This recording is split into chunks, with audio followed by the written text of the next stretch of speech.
of you all had a favorite teacher in your childhood? Okay, those hands went up pretty quickly. You can call these folks to mind pretty quickly, usually, right? Their name carries with them a myriad of emotions, I imagine. Perhaps some feelings of love, perhaps of intellectual challenge and rigor. And more than anything, if I had to guess, there is a sense of belonging with this person. This person really got you and made efforts to show that. Am I getting that mostly right? I'm seeing some nods, okay. Although if you shake your head, then we're going to have a longer sermon, so you might as well just nod. It's all good. I have been blessed to have had a few such teachers in my life, and one in particular in high school who made a very lasting impression on me. He affirmed my call to ministry when I was a teenager. We're still in touch on Facebook today. But for this morning, I want to share about one of my teachers from elementary school, my third grade teacher, Miss T. I adored Miss T. She was beautiful. She was funny. I can still see her penmanship in my mind's eye. It was sharp and crisp with fierce angles, but it was somehow deeply elegant at the same time. Her classroom was positioned such that she had 2 seats in the front reserved for select students, chosen by Miss T. One of my friends, Chelsea, and I loved sitting up there and getting to that place of honor. We were the teacher's pets 100%. This woman was practically a god to us. We adored her, and she liked us too. So we did everything primly and properly with the hopes of pleasing her. Today is All Saints Sunday, and you might be thinking that I'm going in the direction of our teachers, or some of them at least, being saints in our lives, the ones who gifted us with that sense of belonging.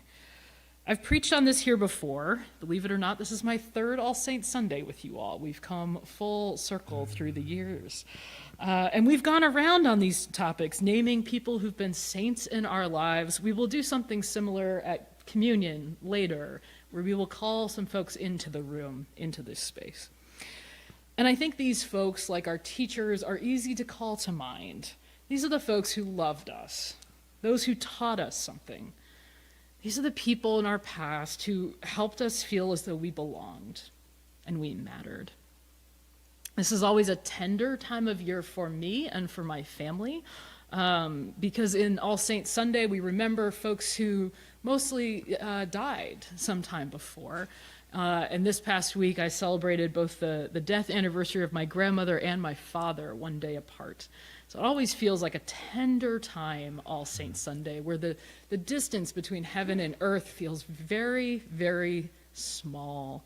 We talk about, in Celtic Christianity, thin places, and I've preached about that here before too, these thin places where the distance between heaven and earth is but a thin curtain, and we can often find connection between those two realms. So that's an important sermon, but that's not today's sermon. Because our text today is not a joyful for all the saints rendition. For today, Jesus has a word for us that is more jarring.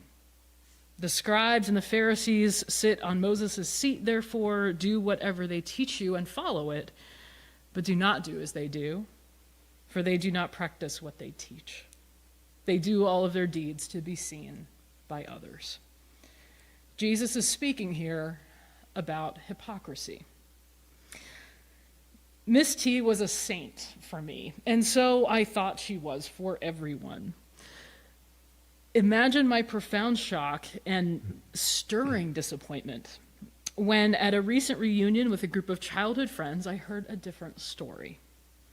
The group gathered was chatting about how we all had met, and our roots went back to elementary school.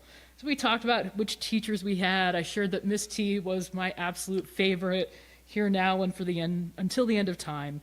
And then a dear friend of mine who had been in the same class with me chimed in with, I know lots of folks loved her, but that class was horrible for some of us. My friend went on to describe how her not yet diagnosed learning disability at the time had prevented her from engaging with the work. and the punitive acts Miss T had made for those students, including my friend, and the things that my friend had to endure as a result. Beloved of God, it was like scales falling from my eyes, and I became dimly aware of other memories from that classroom, times when Miss T, I remembered, didn't want to remember, but remembered, times when Miss T would yell something fierce and scare me with her shift from warm to cold. I remember some kids being teary in class. I remembered, too, why I had gotten the selective seat up front and why others had not. It was a very jarring experience to be awakened to this. My childhood nostalgia and wistfulness was broken. And in its place was a picture much more disconcerting, yet almost certainly more clear and more accurate. Children have a tendency to put people on pedestals, and it takes maturity to see that, in fact, no one is a saint by their own standards. The word hypocrisy comes from the Greek originally and means play acting or acting out a part, which is where we get the common understanding of a hypocrite as someone who pretends to be what they are not. We see this over and over again in the Gospels. Jesus is very critical of hypocrisy. And in the book of Matthew, hypocrisy tends to show up in one of two ways: either speaking one thing and doing something else, and behaving in a way that looks good, but for the wrong reasons. So we see both of those things in this story for today. And in this teaching of Jesus's is a word of caution to all of us in positions of leadership or teaching, and to those of us in positions of learning too. So Jesus starts by telling his followers that the scribes and the Pharisees sit at Moses' feet, and therefore have some really good nuggets of wisdom to pick up. We've been hearing about Moses for the past couple of weeks, about how his relationship to God was practically second to none in the scriptures, and about how God gave Moses very strong leadership skills for the long haul through the wilderness, eventually leading him into his own version of the promised land. So Jesus gives credit where credit is due here. The Pharisees and scribes know their stuff, he says. Learn this from them. But that's where the credit ends. Do not do as they do. They do not practice what they teach. They tie up heavy burdens, hard to bear, and lay them on the shoulders of others. But they themselves are unwilling to lift a finger to move them. They do all their deeds to be seen by others. They love the place of honor. Okay, so I will stop here for a second and add in a word of honesty. I do not love preaching about hypocrisy, because despite all of my prophetic leanings, my desire to rail against the hypocrisies I see out there, I am all too aware that this is just one side of the hypocrisy coin, and when I turn the mirror, it becomes scarily easily for me to enumerate the ways in which I pretend all the time. Tommy is fond of telling me that I am the very best mom in the world, and I usually respond to this with, buddy, I'm definitely not, but I certainly try. But the other day, he came out with this sentence, and it was one of those days, and many of you I'm sure can relate to this, where I knew that was the furthest thing from the truth possible. I had yelled at the kids, I had been less than patient, and generally I had not been emotionally present in any really substantive way. So when I heard, Mommy, you're the best mom in the world, I burst out laughing. I laughed so hard I practically cried, which actually turned the tenor of the room in a good way, but I couldn't help it. The sense that I was the best mom ever was truly hysterical in that moment. And it made me think, oh gosh, this kid is building me up to be a saint in his life when I'm anything but. Most days, I'm probably not as frank about it, but it was thankfully one honest moment where the ridiculousness of pretending just hit me square in the face. And it makes me think, how often do we do this to our saints? I often meet with families when planning a funeral, and oftentimes there is beautiful sharing. We love to open up the space to stories, bringing that person into the room, right? And sometimes, after a substantive sharing time, I'll say, so did Randy really walk on water? Because they sound perfect. And I say that in a light way, which usually emits a little chuckle in it. Well, no, he was actually really terrible at X, and I can't believe he did that all the time. Okay, so how often do we lift up our saints to be someone they are now? How often do we pretend that this is the real story? Developmentally, it's probably appropriate for an 8-year-old to feel about their parent like they are the best in the world, but most of us in this room are not children. It takes bravery to be able to see our childhood saints with clearer eyes. It takes even more bravery to be able to turn that mirror on ourselves and to name the ways in which we pretend to be so much better than we are. Our culture tends to lift up the image of the put-together, do-it-all perfectly, get-it-all-right sort of person. And churches are not exempt from this either. Jesus nails it here. How often are we honest, really honest, about when we mess up? How often are we like my friend Chelsea and me, instead clamoring for the seat of privilege at the front of the classroom, greedy for the approving eye of others? I am convinced that that is what is at the crux of hypocrisy, beloved of God. We are so hungry for others to approve of us, especially those whom we admire, but really everyone. We want that affirmation and praise and that sense of belonging. We know the teachers who gave it to us, and we know the ones who took it away from us.